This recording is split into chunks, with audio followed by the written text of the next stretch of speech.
Christina Brown here with the Brown team at Sage Door Realty. If you are thinking of buying a home, step number one is to get pre-approved. So I'm going to tell you all about getting pre-approved. Super important is because when you go out and you make an offer, that little piece of paper that says you can afford that home is everything in order to get your offer accepted. So you need to get that pre-approval.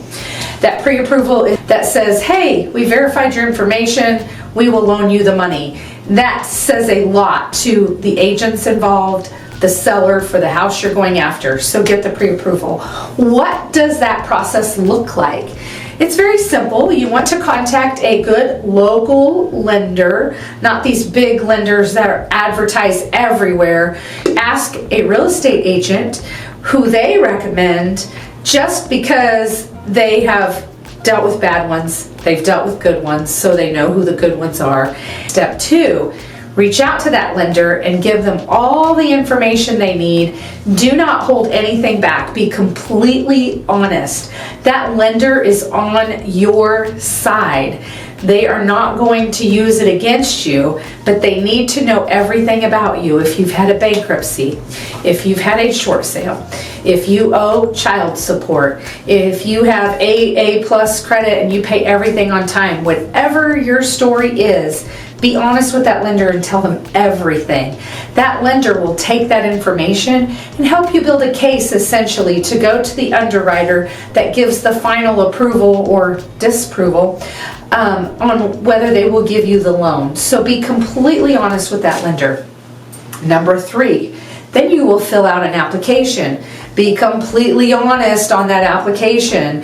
Fill out everything to the best of your knowledge. And then step four, that lender will review and ask you for all sorts of information and backup to back up the information you put in there. What your income is, they're going to ask you for pay stubs. What your expenses are, they're going to ask you for bank statements. They're going to ask you for tax returns. They're going to ask you for basic things in order to verify that all the information in your application line up and truly match up to the amount of money you are looking to borrow.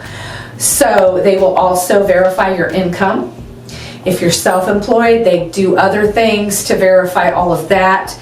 Doesn't matter if you've changed jobs, recently bought a big truck, just be completely honest with that lender and they will be super honest with you and tell you your odds of getting that approved, or what you need to do, steps you need to make so that you can get approved in the near future. So they will verify, give them their information that they're requesting, and do it as quickly as possible, because otherwise you're dragging the process out, and you do not want to start looking at homes until you know for sure that you can afford what it is that you're wanting and that you are happy with the payments. So that's the process. It's not difficult. It does not take a lot of time. You just have to do your part and know that it's a priority, and do it from the very beginning so that you can avoid problems and issues and disappointments later. Hope that helps. Have a great day.